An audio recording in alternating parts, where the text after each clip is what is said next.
Благодарам, почитувам господин председавач, почитувам господин Минов, колеги пратеници.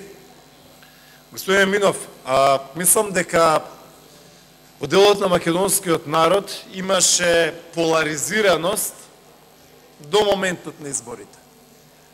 Од јануари и февруари оваа година нема поларизираност или поделеност кај македонскиот народ, туку има плебисцитарно и референдумско одбивање на оваа влада во најава, која што нема верификувана програма од огромното мнозинство на македонски граѓани. Значи, нема поларизираност. Има влада и режим во најава, која што нема легитимитет крај граѓаните на Република Македонија.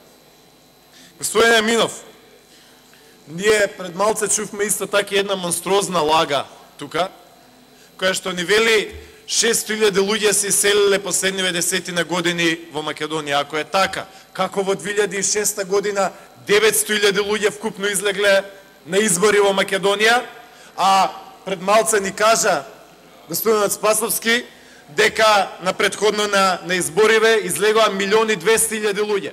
На кој начин, ако имаш 600.000 иселени од Македонија, 900.000 луѓе излегле 2006 и после 600.000 иселени, 1.200.000 луѓе излегле на избориве пред 5 месеци? Како е тоа можно? Тоа зборува за размерите на манипулација која што имаме тука. Во моментов само 18-19% од македонскиот народ има некакви очекувања од оваа влада во најава. 18 до 19% од македонскиот народ. А владата уште не почнала да владее. Оној момент кога ќе излезат со нивните кадровски решенија, кога 200 луѓе во СДСМ ќе сватат дека нема да бидат министри, кога 10.000 луѓе ќе сватат дека нема да бидат подрачни началници, тогаш и тие 18-19% ќе бидат 10%. Не може во Македонија да се владее со 7, 8 или 9% од македонскиот народ.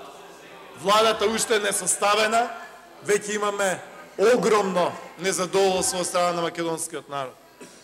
Како оваа влада, предходната влада, со 82 пратеници тешко обезбедуваше кворум во некои денови. Со 82 пратеници од две коалиции тешко. А сега со 67, со 4 партии, за секој закон ќе треба лидерите на партиите да доаѓаат. Тоа е нефункционалност. До прва доаѓа нефункционалноста.